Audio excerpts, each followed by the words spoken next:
Hello, everybody. Welcome to show number 400 of the Paddock Pass podcast. Dave, did you ever think you'd live this long to reach number 400 in the Paddock Pass podcast? If memory serves, show number 1 was recorded in Jerez, so it actually makes sense. I think Steve English. What year was it? 15.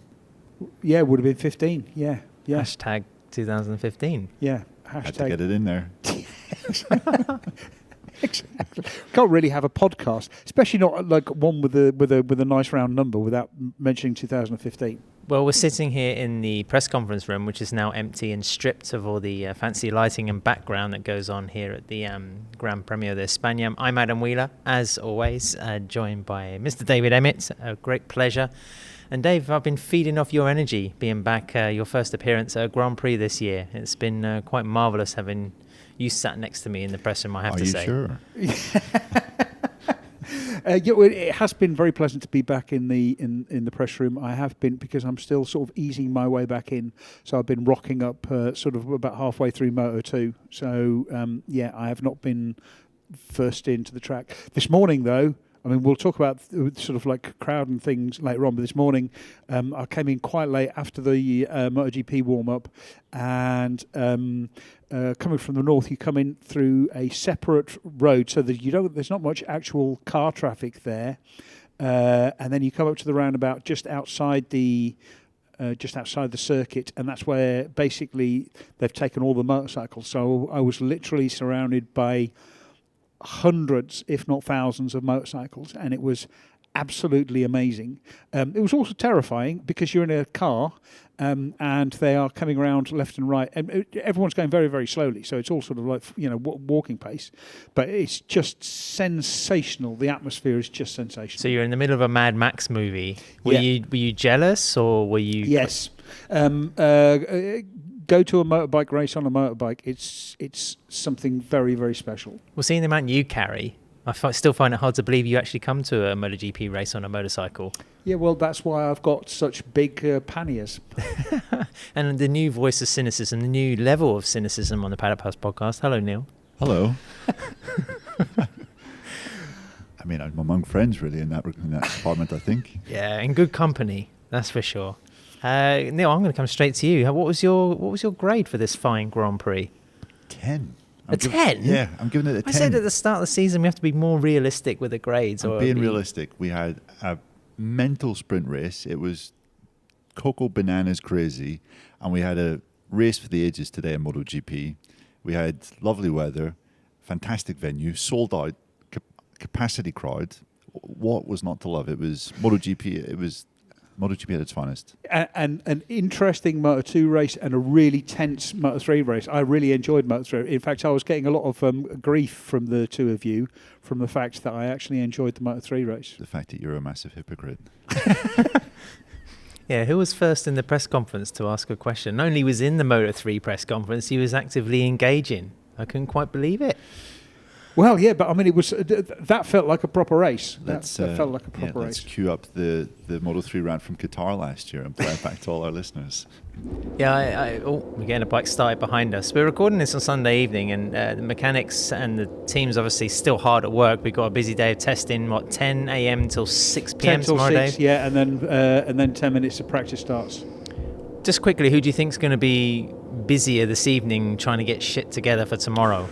That's a really, really good question. I think Honda and Yamaha. I think the Japanese factories have the most to test, but they really need the most to gain. I think Ducati are fairly reasonably well sorted. What you're going to see with Ducati and probably also Aprilia is they need to fix this chatter problem. KTM to an extent as well, but I understand that there's some. We are going to see a fair amount of funky stuff from lots of manufacturers tomorrow. Alesh teased the fact that Aprilia will have something big to show off. So that's, this is not just like work. I mean, there might be riders, for example, like Augusto Fernandez working on base setting, but then there could be some juicy stuff, like you say, appearing out of boxes.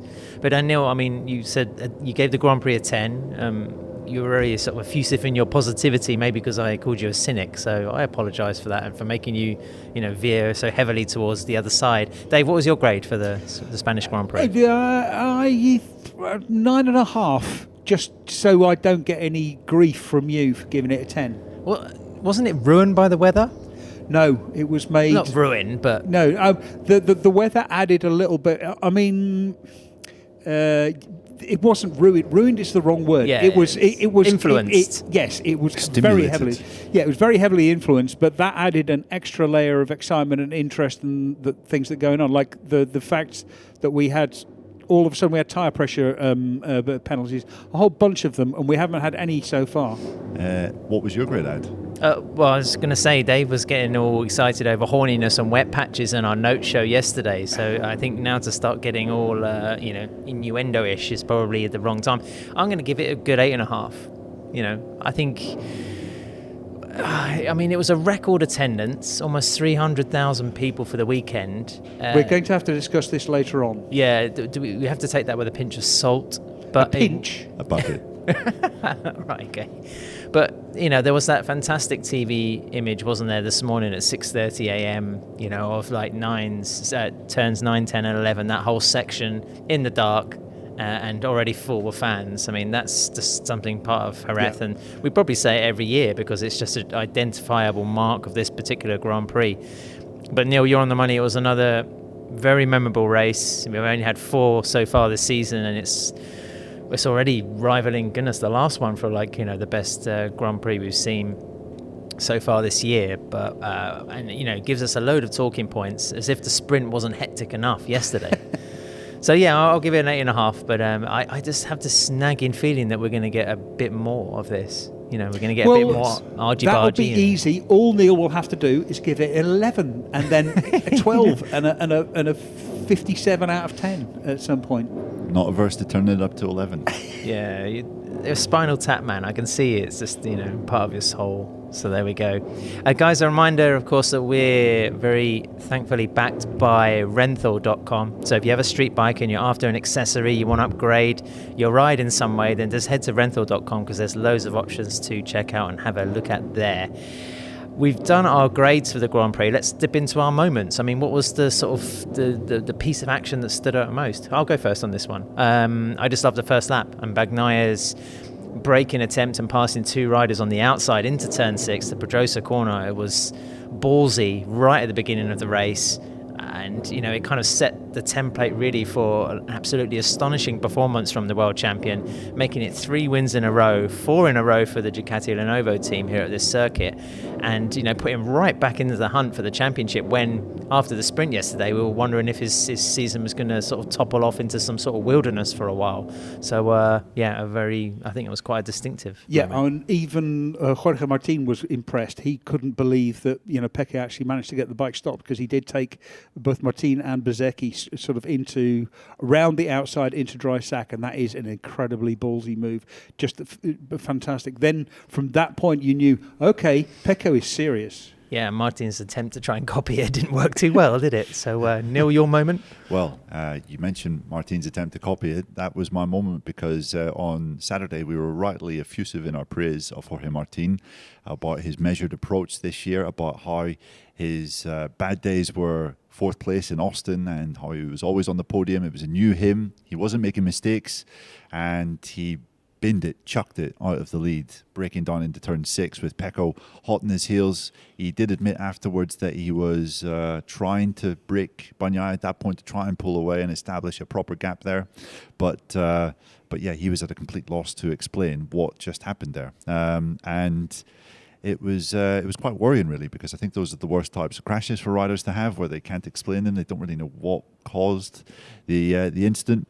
And it really closes the championship up, because had Martin won today, I really think you would start thinking, not he's the champion, but he's going to be very hard to catch. It would have been nearly 50 points. Which is a big old advantage this season. So the fact that he didn't bring it home, didn't score any points today, means that everything is closed right up. And I think the 2 men on the top of the podium, or first and second in the race, certainly showed that they have intentions of catching him and surpassing him quite soon. Yeah, but I'm just going to call bullshit here because Jorge was saying, "Oh, I don't understand it. I don't know how it happened. I braked in the same place. It was exactly the same." And then, if you actually watch it both from the helicopter shot and Pecco Bagnaia's onboard shot, you can see. When he starts braking, that bike is starting to go sideways. You can see how much force he's putting into it. There was no way he was going to make that corner. It was a human error. This is very reminiscent of Pecco Bagnaia at Austin last year. I don't understand what happened, but what happened was you tried to go through that corner too fast. And in Martin's case, you tried to brake. You just outbraked yourself and lost the front. It's as simple as that. But it's one of those where it's an ego thing. I think by the time we get to Le Mans, then he'll say, well, maybe I was taking a little bit too much risk or something. But I think he knows exactly what he did wrong, but he just doesn't want to cope with it at the moment because it was such an egregious mistake. We'll come back to the Pramac rider in a minute, Dave. But just give us your moment from today or this weekend. My moment was actually this morning in the warm-up. Was Pedro Acosta having a big crash at turn 7, lost the front. I think it was cold this morning. There were still a few sort of like patches, but he went really fast. It was towards the end. I think there was something like 50 seconds left in the session. He tumbled through the gravel. He hit the air fence. His bike destroyed the air fence. That was a big crash. It was his first proper big crash. Like I think he's had one crash before. This was a big one. This is he crashed trying to get pole position on Saturday, and then he had a fall. I think was it at Portimao. Yeah. So all right. So but they'd been sort of like more normal ones. This was a MotoGP crash. Yeah. This welcome is one to of MotoGP. Yeah, exactly. And he's been sort of on this cloud. And he's just been outstanding, but he's been on this cloud, and I think this is the kind of crash that will make him a better one because it'll have scared him, it'll have shaken him up, it'll make him think that little bit more, and I think it's going to be. I think it's going to be important. Yeah, and he spent all of that session chasing Pecco down in warm up, and then he just got past Pecco when he had that crash. So there was a little bit of him maybe trying to show, look, I kind of know my way around here. Maybe just a tiny little bit of arrogance there as well, trying to pull a bit of a gap ahead to the world champion behind. It was a confidence checker, that's for sure. And I think as much as they say he was unhurt and it didn't really affect his race preparation, it must have done because he was quite conservative then at the start on the first lap. I think he was as low as 17th or 18th on the first lap and then pulled his way back to 10th. Yeah, he also said that he had to use his other bike for the race, and it was the first start on that clutch. And even though these bikes are always completely identical, things like clutch actuation, the riders can tell the difference between like one start and the next because the clutch feels slightly different. It's biting in a very, very slightly different way, different point, different feel, and that I think was a reason he had. I mean, he said that was a reason for him to not get such a great start. So, yeah, I think it did have an effect. I think it took him a little while because the other thing is it was immediately red flag, so he didn't get a chance to get back on the bike and ride out. He had to wait for the sighting lap. So. Before we sort of move on to our talking points, I just want to very briefly go over the fact that something we were talking about in the note show on Patreon, that the track here is particularly porous because, the soaking that it had during the night on Friday and also Saturday morning. I think we saw still some traces of that today, right? I mean, Danny Pedrosa said he was not pushing at all. He was not taking any other line going into turn 8. And he says when you're not pushing and you lose the front or just the bike washes away unexpectedly, then that is usually due to a track condition. And then also we saw, just remnants of the track being a little bit weird. Turn 5, we saw crashes that were due to collisions and incidents, and we'll talk about those as well in a moment. But it's worth pointing out that the bad weather that we did have here at Jerez had a little bit of bearing on some of the results today. Yeah, the Moto3 riders and I think also the Moto2 riders were told on the grid, be careful, there are still a few places. I think by the time the MotoGP race started, pretty much almost everything was gone, but there might have been one or two bits where there's still a little bit of damp because the asphalt is a little bit porous. I mean, go listen to the Note Show, and I think I explained it in a little bit more depth. Also, on my Saturday night roundup, there's a bit more depth about it. Basically, the asphalt is a little bit porous in one or two places, and the water seeps up from underneath it after the very, very heavy rains. It gets pulled up by the heat, and so you get these damp patches on track.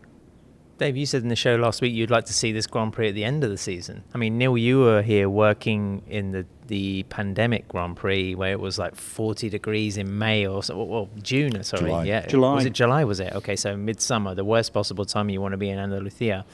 But, you know, there is, I don't know, maybe like Phillip Island, people can maybe look at this event. Okay, it was like the first wet sessions we've had in, 6-7 years? Yeah, it doesn't. It's very, very rare for it to rain here. It's usually warm and it's usually dry. Pecco versus Mark, Neil. We can't avoid this subject. It was the meat of the Grand Prix, and you know, apart from an astonishing performance by Bagnaia, as we said, to go 3 in a row, we had the Marc Marquez that we thought could appear. And after the sprint, where that was a crash into turn 9, where that was caused, he said, reiterated that fact again today, that was because of the track. He just went for it today. Yeah, he did. He absolutely did. I mean, he didn't go for it in the first couple of laps, and I think that was kind of critical. I think I spoke to Mark's crew chief, Frankie Carchetti, after the race, and he said that basically they had banked on Mark getting into the lead immediately, so they had set the tyre pressure for that. When he got stuck behind 3 other riders and was 4th behind Martin, Bagnaia and Bezzecchi, his front tyre pressure was skyrocketing, something he had to manage. Also, he said he was a little bit... he was riding with trepidation after what happened yesterday, also what happened in Kota. Understandably, he didn't want to risk too much too early on. But then once he got past Bezzecchi, that was sort of the moment that he really clicked in. And he was saying in the press conference after the race that when he was catching Bagnaia, he just had this wonderful flow, which told us really that he's, in such a short space of time, he's basically got completely up to speed with the Ducati. And it was magnificent watching how he just tore into Bagnaia's lead. I thought it was also wonderful how Bagnaia was anticipating Marquez coming and his reaction to Marquez coming through, because I was of the opinion that Mark would get through and that was it, the race was run. But Bagnaia points back immediately, and then I think the next lap the same thing happened at turn 9, and Bagnaia responded again, and then he put in his fastest lap and immediately sort of gapped him to the extent of 0.5, 0.6, and it was just like, wow, what a response. So it was magnificent seeing Mark, but it was also magnificent seeing Pecco muster that response. And the world champion, a doubled world champion now, I still feel that Pecco isn't quite valued for the rider that he is. I still think he's a little bit underappreciated, up against a guy that's a 6-time MotoGP champion coming back to full strength after so many years in the wilderness. It just had the feel of one of those real heavyweight MotoGP duels, and it was great. It was absolutely fantastic. We only had 2 sort of moments where they were clashing, but the drama there was just stupendous, and this was on the biggest stage at Jerez, the Spanish Grand Prix, and it was magnificent to watch. More than Casey Stoner, more than Loris Capirossi, more than Andrea Dovizioso, I think Bagnaia has shown that he is the most apt and most efficient Ducati rider that there is, since they came back to the Premier Class, 21 years ago. So, I mean, you summed up beautifully there, Neil. I just thought it's quite poetic, Dave, where you have Marc Marquez on Bagnaia's old bike, and then he was kind of carrying different lines as well around sections of the track. He was a bit tighter. He seems to be getting the kind of characteristic of the Ducati quite nicely, where he was standing up and really getting the power onto the ground. And he was describing afterwards how the Ducati is the best bike at the most circuits, and he's really finding his rhythm in it. But the crash again yesterday in the sprint was caused by the track, not from him pushing the limits. So he was insinuating that there's still some margin for him to get into that Honda mode of like, I'm going right to the edge. Oh, I've crashed. There's the edge. Now I know where it is, and I'm going to, just blow you all away when it comes to the actual race itself. Yeah, I mean, there's definitely much more to come. I mean, what I found interesting about the Pecco versus Mark things. The Dorna commentator Matt Burke came over to chat football with you. But anyway, we were talking about the three of us talking about it, and we all mentioned Aragon 21, I think, where Mark was. But it was Mark versus Pecco, and Matt said that was Mark versus Pecco when Pecco was clearly on a much better bike. Now, probably the 24 is a little bit better than a 23, not that much better. This was two people on pretty well matched bikes, and Pecco was still given as good as he got. Pecco understands that the only way you can beat Mark is to, once he comes past, you come straight through. Otherwise, you're lost. And I genuinely think Mark was enjoying getting Pecco's front tyre painted all over his leathers. He looked to be enjoying it. But the other thing is that I think both of them really wanted it. That was the best thing about this. Both of them really wanted it. Pecco needed this win. He really, really needed this win to get the championship back on on the rails. Mark really needed to show, like, okay, this is me. I can do this. I can put the bike where I knew to. Because the way he round Pecco down was very impressive, and the passes he was putting on them were outstanding. When he went through 9, he was opening the door, and it was Pecco's brilliance, because this is where I think Pecco is strong. He understands where riders are going to pass him, and he retaliates.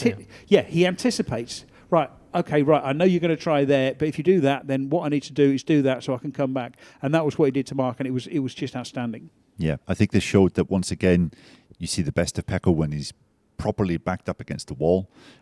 We saw it toward the end of 22 at Sepang. We saw it at the end of 23 last year at Valencia. He can, in really real crunch moments, he can really deliver. And yesterday, just think back to what we were saying on the Note Show. We were not writing him off, but we were saying, that crash with Binder has come at a really bad time. He's had issues in Portimao. His racecraft was called into question after the incident with Mark. He had a bad race in Kota, very subdued, and then taken out of the sprint yesterday, qualified back in 7th. Mark on pole. There's a lot of things there lining up where you were thinking this is going to be a pretty tough weekend for Pecco, and he could come away here 50, 60 points back in the championship. But again, he's shown a massive reaction, and has shown that he is sort of, he's kind of, he's a champion. Yeah, he's a champion, and he's kind of up in his game with this with this fight that Mark is bringing. A true champion gets better. They win their first championship, and we saw that last year in his second championship, because he was so much better in his second championship, and Jorge Martin pushed him really, really hard. And you can see him growing again and again. And I'm really looking forward to the rest of the season, Mark versus Pecco, because that's going to happen a lot. There's going to be a lot more things happening, but with Mark coming, Pecco is going to have to up his game again, and that's really going to be interesting. Just to wrap it, we were excited pre-season because we knew that Bagnaia was the world champion and Marquez was getting on the same technical platform, but I think there's now another layer to the excitement, because Bagnaia is clearly at the peak of his powers with this package, and Mark is still on the journey to finding, like we said, the boundaries of it. So when that kind of clash happens in the future, whether it's Aragon or whether it's Le Mans or maybe somewhere even more exciting like Sachsenring, then it's sparks are going to fly.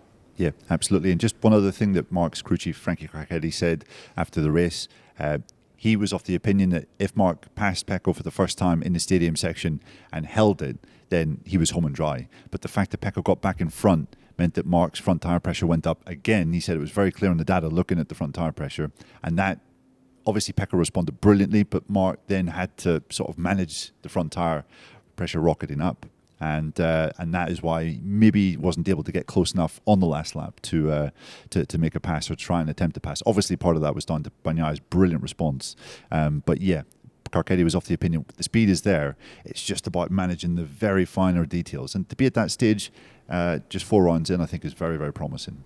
Neil, you're a busy man after the race, because you also got to talk to Ducati Lenovo team manager Davide Tardozzi. We didn't get a heart rate monitor on him for this Grand Prix, but it would have been interesting.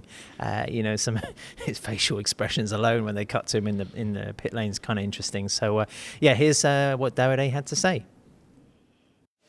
So I'm here with Davide Tardozzi. Davide, I think we can all agree that was an absolutely fantastic race. One of Pecco's best ever performances, would you say? I think so. I think that this could be at least on the podium on his performance of his career. He did a fantastic race since the beginning, a fantastic overtake on the first lap, and an incredible lap record in the 23rd. So I think that fighting with such a champion like Marc Marquez is something that he must be happy about. Yeah. After what happened in Austin and then what we saw in the sprint race yesterday, is it fair to say Pecco was under a bit of pressure starting this race? Yesterday, I guess that he was unlucky because I think that the podium was possible yesterday too. But anyway, today he shows that his potential and he shows that he deserves #1 on the ferry. Yeah. And we've seen in how he's fought with Marquez so far. He does not want to let the number 93 get ahead of him on track, right? I mean, that's super clear. Yeah. I think that so far we have on Ducati 3 great riders like Martin, Marquez and Pecco, while all the others are really fighting. And also Bezzecchi today did a fantastic race. But in a way, I think that all the riders are very competitive in this championship, so I think that the fan must be very happy to have this kind of MotoGP. Yeah.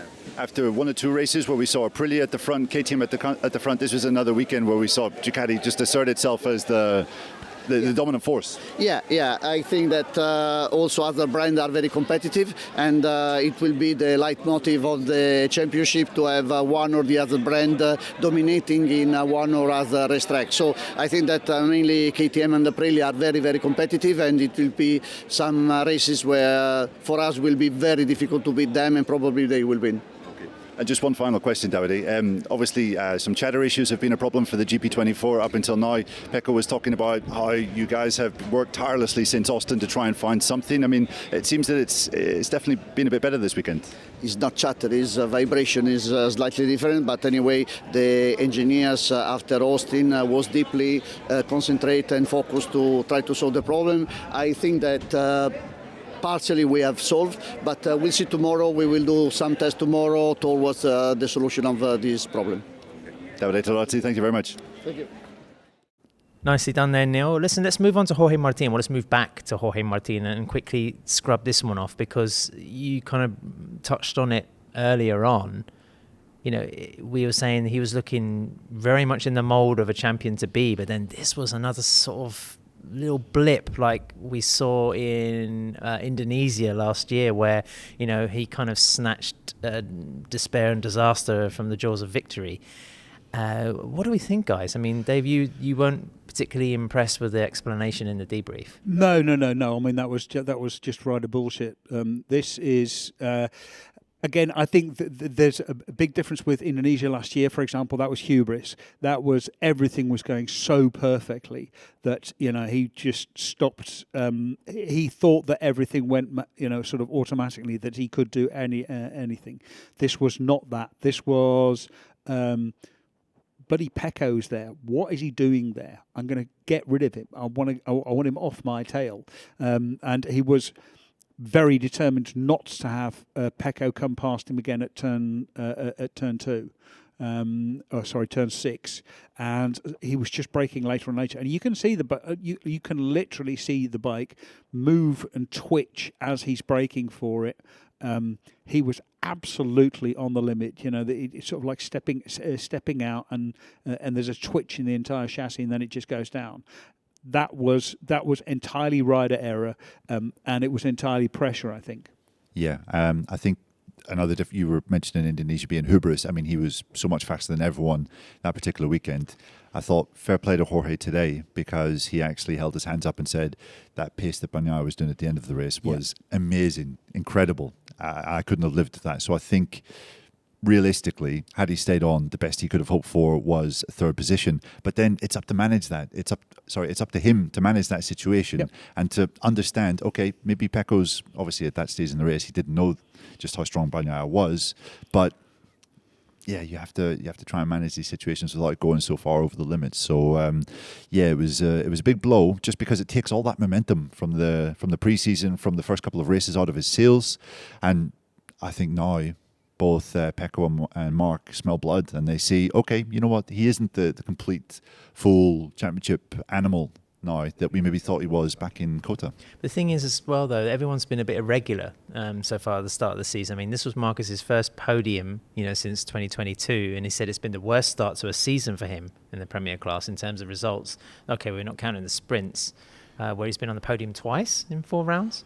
Yeah. Marquez, but I mean, Bagnaia's had crashes, he's had DNS, Brad Binder's had a bit of a nightmare.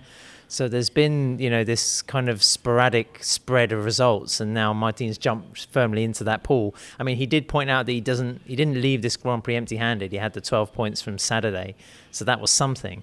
But you just wonder if there's any sort of little fatal flaw with him where, you could get deep into the season and one or two of these things are really going to bite him in the ass. Yeah, but we're not deep into the season. We're right at the start of the season. We were talking to Neil. We were discussing this with Neil earlier. This is the start of the season is always the name. You go to because again, I mean, the reason that we're suddenly discovering chatter at places is because we went to Qatar. Qatar's a really weird track. The conditions are always weird. You're riding, first of all, you're riding in the day and then the night, and there's dust coming on, and they've just resurfaced it, and there's a grip, and then you go to Portimao, which is really, really weird, and they don't have that much data on it, and then you go to Kota, which is a completely different kettle of fish, a very unique circuit, and then you come back here where everyone has 12 trillion laps, and that's and so you start to discover, okay, all right, that's how my bike is working, and so this is why they are really starting to get into it. The season is really only just started. This is why you can't really say that we start, and there are still 629 points up for grabs. The jury's still out on Jorge Martin and his championship credentials then. But another jury was kind of sitting through some video clips, has to be said today. And we always say, is MotoGP too nice? And there was the riders were getting pretty physical, pretty aggressive with each other. It was ugly out there, Dave. I mean, we had, Jack Miller and Franco Morbidelli coming into turn 5, that popular corner. We also had Johan Zarco giving Pedro Acosta a little love tap, another welcome to MotoGP initiation. And then, of course, Aleix Espargaro making a mistake and taking out Zarco later on. That was just 2 or 3 incidents in a plethora, really, here at Jerez. Yeah, that was only today. If we go back to yesterday in the sprint, I mean, there's another 3 or 4 in that we can that we could pick apart if we. It's quite a catalogue. Yeah, but I mean, it's a very tight track. The weird thing was, I think Espargaro and Zarco was for something like 17th or 16th or something. They were way, way back, and also Jack and Franco Morbidelli, maybe 10th or 11th. 8th, 9th, 10th, something like that. So it's for positions a long way down there. Nobody given any penalties. Both Morbidelli and Miller and Zarco and Aleix had a talking to from Freddie Spencer. But afterwards, what was to us, I suppose, interesting was the fact that Zarco was absolutely livid with Freddie Spencer. He had absolutely no time for him, because what Zarco was saying was Freddie Spencer was looking at Johan Zarco and sort of saying, am I supposed to should I give him a penalty?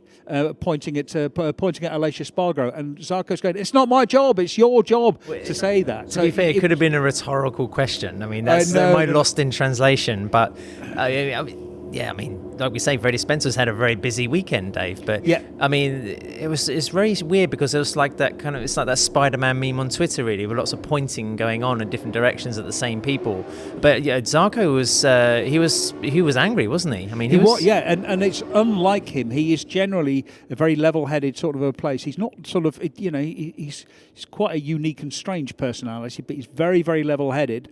And the fact was that Aleix Espargaro said, look, at some point I just dragged him out of race direction because I got in trouble with them at Qatar for after an incident with Morbidelli for shouting at race direction. I got told off, so I just dragged him out to stop him because he was having a proper little go at them, and race direction don't really like it when you go in and shout at them. Yeah, and if you're being restrained by Aleix Espargaro for being too emotional, then I think we can say that you've gone somewhere over the top.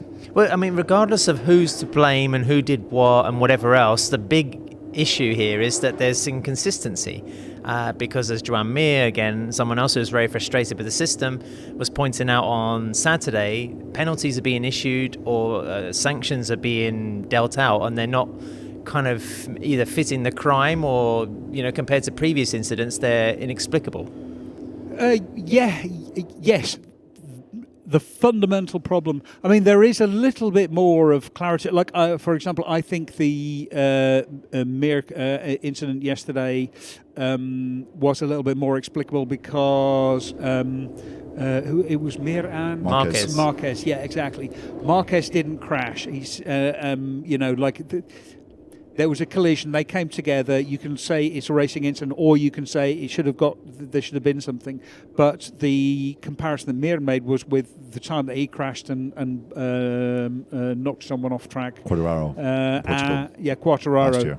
Yeah, exactly. At Portimao last year. But yeah, when you crash and hit someone, or you crash and almost take someone out, then you get a penalty because they're trying to stop people from crashing. So it was a little bit different. But yeah, the consistency, the lack of transparency, unfortunately, is the problem. They have got better, but there's still a long way to go. Yeah. I think Mir, you could say he was right to be pissed off, because I think that incident caused him to drop 4 positions, and then Mark's penalty was to drop 1. So it's like, well, surely you should drop behind Mir. That should be the sort of minimum, because as Mir pointed out, if he waited a 3 or 4 more seconds, he could have just breezed by him on the start-finish straight. But that is not really Marc Marquez's MO.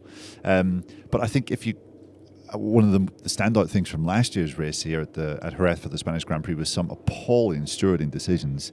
You think of Fabio Quartararo getting penalised for that first lap smash with Oliveira at turn 2, which was not his fault at all. Yeah, he was the person least to blame for that. Yeah, pure racing circumstance. And then I think it was Bagnaia had to drop 1 position because he might have glanced Jack Miller exit in turn 6. Do you remember? Had to drop a position, and it was just like, well, that's what you're doing. So they were interfering way too much this time last year. And let's be honest, it's better to have a more hands-off approach than an overly hands-on approach. Yeah. Yes, it's inconsistent. And yes, it must be incredibly frustrating when riders go to see Freddie Spencer and he's like, so what should I do? There needs to be a bit more, I think, of maybe a figure that's more willing to confront people and accept confrontation as part of that job, something that you have to deal with as part of that job. I think that's definitely necessary, and maybe Freddie is not by nature a confrontational person, so therefore he's maybe trying to avoid that. Or diplomatic, really. Yeah, trying to be a diplomat, when in reality you've got heated athletes and team managers coming to you and shouting, and you have to have the personality to deal with that and tell them, no, this is it, this is how it goes. So I can understand from that point of view, but at the same token, better where we are now than where we were a year ago, where we thought, what are they doing? And they're ruining racing. Yeah. It was a chaotic day and a chaotic weekend, but as we mentioned earlier on, the atmosphere of the Grand Prix was phenomenal. And in fact, there was a question in the press conference to both Pecco Bagnaia and Marquez, even Marco Bezzecchi, who I think sat through about 25 minutes of it not answering any questions at all, because he was very much the lonely third place man out of the TV shot, didn't have much say at all in the fantastic show that we saw about the merits of the Grand Prix. And to be honest, Dave, from everything we saw over the weekend, it's quite clear that Pedro Acosta is really one of the new big stars coming up, not just for what we've seen in terms of results and his potential, but just the effects on the fan base, because you could see all those weird shark heads down in the paddock when I was down there earlier on about an hour ago. There's still people waiting around the racetrack just to get a glimpse of him, and he is the next coming. Yeah, I mean, he is absolutely a superstar. That's and I mean, it's, how do they do it? I mean, why is he a superstar? You don't know. He just has bags of charisma. He just oozes something which makes him sort of like attractive. You want him to laugh at your jokes. You want to laugh at his jokes. He is he has something special, and I think. I wish he spoke his English is really good, but I just wish he spoke it's a fraction better. Literally just a fraction better, a little bit. Even if he just enunciated a little bit more clearly and spoke a little bit more slowly, I presume he does the same in Spanish. But he's got a lot of support, and there really were a lot of people here.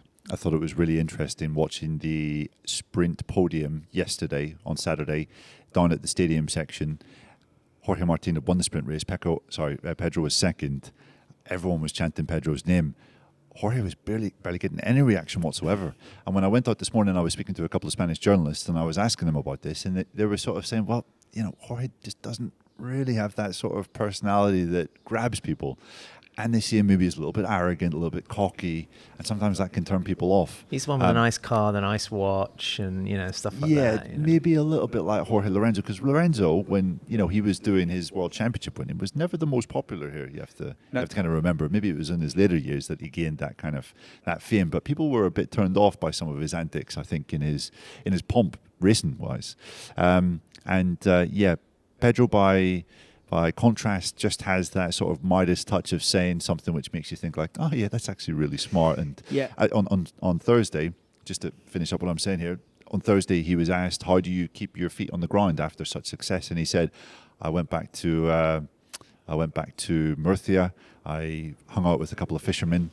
Their lives are, they kind of know the price of a pint of milk kind of thing. Yeah. And that sort of environment keeps me grounded. And obviously the common man or whoever it is watching the sport can kind of relate to that and think, oh yeah, he's not a superstar driving a flash car around Andorra. He's actually very similar to me.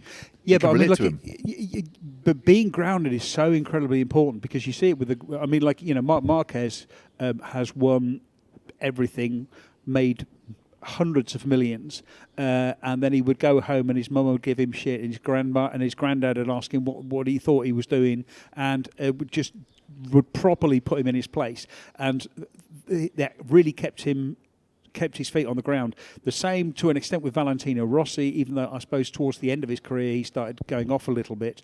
But growing up in the same village, living in the same village, having the same childhood friends around him, people who knew him when he was just a runty little, scrawny little runt. 2 years ago.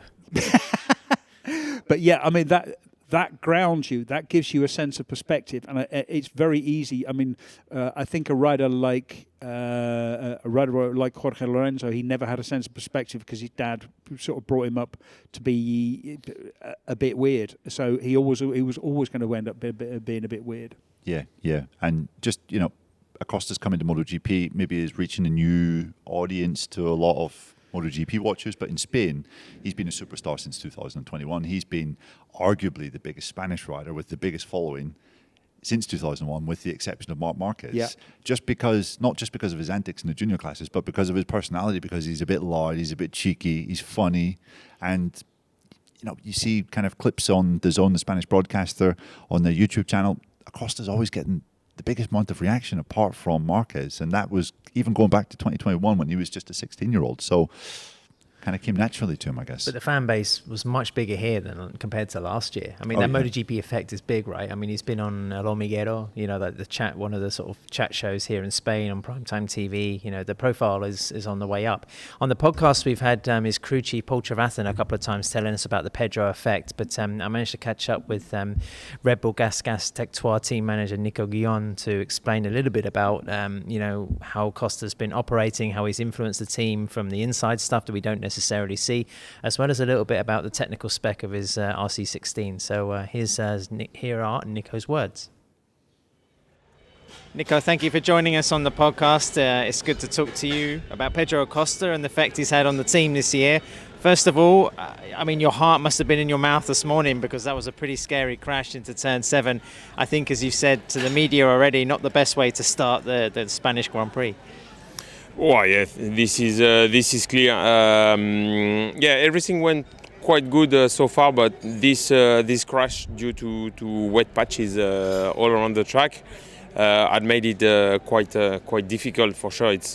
It's a high speed crash, and whatever happened, even if you escape not in June, this is not the best way to start your race day. So I think this has put any doubts in his not any doubts, but had put him a little bit down. And then then the rest, starting P10 here in Jerez is not the best. Is not the best thing. This is not an easy circuit to overtake. So you're in the middle of the field and you never know what happened. Yesterday it was kind of a miracle that he reached the second position. But this kind of miracle cannot happen every time. So we knew from already Saturday morning that it was not the best position on the grid. Then he got stuck a little bit at the start. He had a battle with Zarco. Zarco touched him. Anyway, he ended up 18. Then he started his race 18 and he recovered up to the 10th position, which is in the end is not so bad after all what happened. But for sure, when we had almost 3 podiums in a row, you always expect more. But let's not forget he's still a rookie, and the top 10 is still a great achievement on the track where everybody has tested a lot. Every single centimeter of the track, so it's not bad. It's not bad. I'm not sure if we were correct, but when he crashed yesterday going for pole position lap, which looked very strong, it was only the second time he had actually fallen since the start of the season. I don't know if that's true or not, but we thought it was just the second accident. But this morning obviously looked pretty serious, but it's a low moment in the first 4 races and since the beginning of 2024 when everything's just been going up and up and up. Yeah, no, this crash, for him, he took it in a part of his head because he knew what happened. It was a wet patch. And, for a rider, the worst thing is not to understand why you crash. So you investigate and you don't understand what happened, then this stick in your mind. But this morning crash was a scary one, yes, but he knew why. And this, he clarified. The first thing that he said when once he entered in the garage was okay, no problem. I know what happened, so we're not going to talk about this crash anymore. I'm fine. We'll rebuild the bike, and this is not an issue. So no, this was not a major issue. Nico, what has been Pedro's effect on the team? Because I think also when the deal was made, a part of you must have thought, oh, okay, we have another rookie. Because there's been a process in the last few years where you've had new guys coming into MotoGP and they have to learn so much straight away. But Pedro seems to have had the most amazing kind of baptism, if you like. And how has it sort of galvanized the team and made you guys, perform on a higher level? Well, it was not only one more rookie. We knew his career was a kind of a big thing so far. 2 titles in 3 years is not easy, and he's one of these really good rookies. So we knew it could be good. To be fair, we all expected him to come because we knew it was one of this special guy. And the day we've heard that he would be with us, we made some inquiries, some interview in the paddock to understand how he is. And everybody told me he's a super nice guy. He's really normal. He's polite. And I have to say all this is really true. So we were really happy to have him, and we knew that something special could happen. But to be fair, nobody expected him to be at this level, and I think him included. Nobody really expected this. The fact is that he really enjoyed this bike. He enjoyed it as much as a Moto3. He told us that he had a lot of fun on the Moto3. Then in Moto2 he struggled and he didn't really like the Moto2, the bike itself, the concept, the Moto2 concept. You cannot adjust everything, and it didn't felt like a proper race bike for him. And as soon as he jumped on the MotoGP, wow, it was a super nice bike. He loved it straight away, and he just has fun. And when you have fun like this, when you enjoy it, you go fast. And but it's clear that we expected really good, but not at this level. Are you surprised more by the talent and the technique, or by the mentality? Both. Clearly both. His ability to ride a bike fast is unbelievable. The way he understands the thing by himself is really impressive.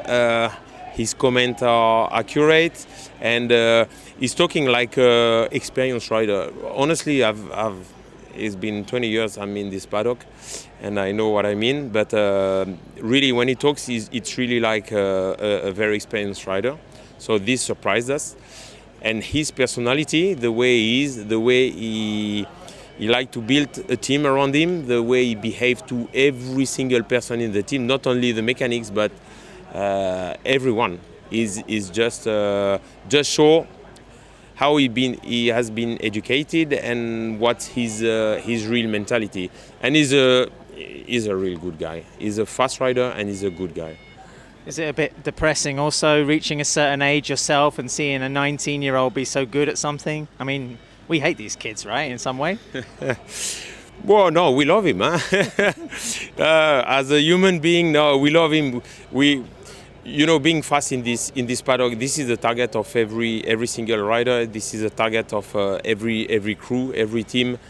So yeah, no, we just open the eyes and we enjoy the show. Lastly, Nico, we're talking just before the first in-season test, first one-day test of the year. Can you tell us a bit about the bike Pedro's riding? I mean, you throw in new parts at him now. Is he ready to really get involved with prototype, aspects of the motorcycle? How is the spec of the RC16 that he's riding? The bike is first of all is exactly the same as the KTM bike. So GASGAS and KTM are on a similar level, and being at this level and being at this position of the championship, clearly is going to be involved into the development of the bike. Tomorrow we have a private test, and I wouldn't be surprised that he've got some not some special part, but that he would be one of the first to try some special parts. So clearly he will be involved into the bike development. Nico, thanks ever so much for your time. I hope we can speak to you again later in the season. Yeah, no problem. See you later.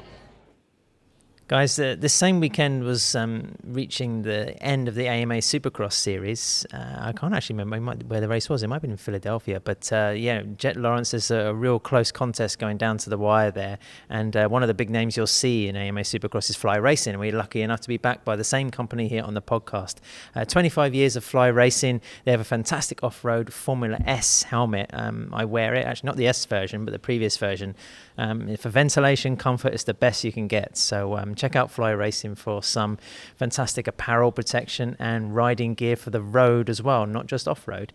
Let's move on to our winners and losers. Dave, who was your winner from the Grand Prix of Spain? My winner from the Grand Prix of Spain has to be Pecco Bagnaia, because he won the Grand Prix of Spain. But not just the Grand Prix, it was the way that he did it. I mean, for all the reasons we discussed earlier, he needed this, he did it, he held off Mark, the whole thing. Was it in your opinion, was it his best ever win? Gosh, that's a really... It's got to be, right? What, here or generally? No, wow. ever.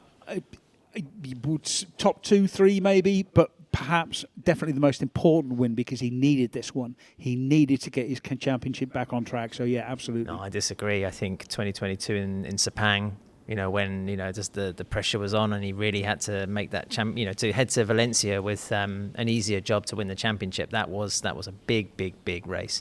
But in terms of even the Spanish Grand Prix, I thought his victory over Quartararo 2 years ago, the first win by 0.6 of a second, was also kind of a showcase of perfection, really. I mean, he was not rattled at all by Algarve, who was one of the best riders around this circuit at the time. But the difference between Quartararo and Marquez is that Mark was more than willing to stuff it up the inside and try to intimidate him. And Pecco was not intimidated, and I think that's what makes a difference. Now, I'm going to ask you a winner after mine, because it's a man we've ignored very much on this podcast so far, somewhat unjustifiably.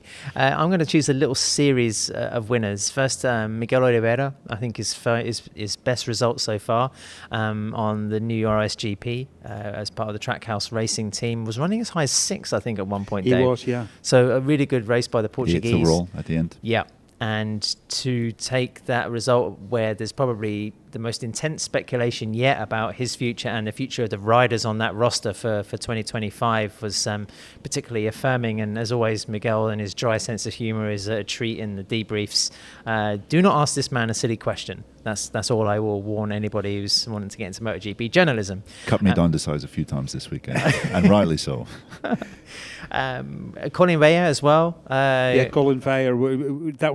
That was genuinely one of the best Moto3 rides I've seen, because he was in control all the way through and he managed it all the time. And you saw in Parc Ferme when David Munoz was being interviewed, he was broken. Well, he was disgusted, I think. He was like, this is my Grand Prix and my crowd. I live down the right. road. How dare you come here? He was completely exhausted. And Colin looked like he'd just finished the warm-up lap and was thinking, well, I'm just warmed up, so are we ready to go yet? Got lucky. Yeah, wouldn't have won it if Alonso hadn't crashed. But that is possibly true. I'm joking, of course. And we had a row of Dutchmen in the press conference getting all excited as well, Neil. So it was great ride from Colin. And lastly, a quick nod to Joe Roberts. I'm going to promo him now because, Neil, you've got a great interview with him coming up in the podcast this week, which we're going to run. But, another third podium in a row now for Roberts. That makes him the first, I thought, Fran Wild, Dorna's, what's her official job title? Communications manager or something. Yes. Apologies, Fran, for not getting it. Or we'll try and amend that in the notes somewhere. But, just basically whopping out the statistics that, Joe's the first American leader of championships since Nicky Hayden. He's got 69 points in the championship as well. And it's all looking really rosy for him to finally vault out of this category and get into the Premier class next year. So, props to Roberts. And I think he was even a little frustrated that he couldn't win the race. So, Tuning in on Wednesday. Yeah. A good streak of success so far. Neil, your winner. My winner was another man that we haven't talked about, and he was on the podium, Marco Bezzecchi. Bez is back, it would appear, and it was a stellar weekend, really. We were sort of worried that he was going to go down the Enea Bastianini route of seriously underwhelming after a brilliant year of sustained excellence, and his comments aboard the GP23 at the start of this season were worryingly similar to Bastianini's comments at the start of last year on the same bike. And he seems to have turned it round. He had a massive crash yesterday at turn 7, which we sort of missed among all the chaos going on in the sprint. But he produced a really, really assured performance. Yes, he wasn't quite on the level of the top two, but third is a great result. Straight back into the mix. I caught up with his crew chief, Matteo Flamini, after the race. We were sort of under the impression that it was engine braking and the nature of the GP23's engine that was causing his issues entering the turn. Flamini was actually telling me that the main cause was this Michelin rear tyre that they have this weekend, just the extra grip and how that was pushing the front and really not allowing him to enter the turn with the kind of the aggression that he normally was showing in his better days last year. So, it's easy to forget just how impressive Bezzecchi was at certain moments last year. And I thought this was great. This is a sign that, he could be a force this year and someone that we've kind of almost discounted. Sorry, Marco, just to move off the topic for a moment, but Dave, the subject of tyres is flummoxing a few people still, because while the chatter issue vanished for some riders, it was quite prevalent for others. Brad Binder in particular, I think on the left side of the rear had quite a lot of graining or chatter or vibration problems. That's something I think KTM are going to try to look into tomorrow at the test, but that really nullified Binder's threat. He finished 6th after a close 3-way fight, I think, for 4th place involving Alex Marquez. Who was the other rider in that group there? Bastianini. Yeah, so that's still part of the conundrum. Yeah, exactly. I mean, Jack Miller was also saying that he was actually explaining really well that this new tyre, it's a new tyre, it's a different compound. Basically, the compound has a little bit more support. So it should be a little bit harder, but it isn't a little bit harder. It has the same grip as as the old tyre.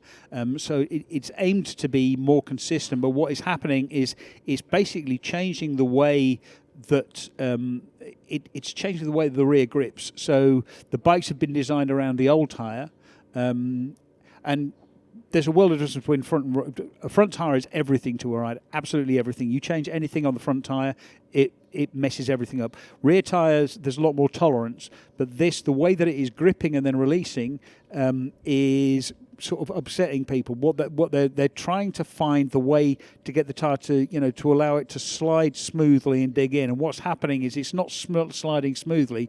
It's sort of bouncing a little bit. So it's sliding and letting go, or it's gripping and sliding and gripping and sliding, gripping and sliding, and that is generating a sort of a vibration in the rear wheel, and that is where everyone is struggling with. I think tomorrow is going to be really, really important, the test, but I think there's going to be a few more races before they sort of finally get it nailed down. And again, one of the reasons I rate Jorge Martin so highly is because he was the first rider to identify this. He was the first person to have it at the Qatar test.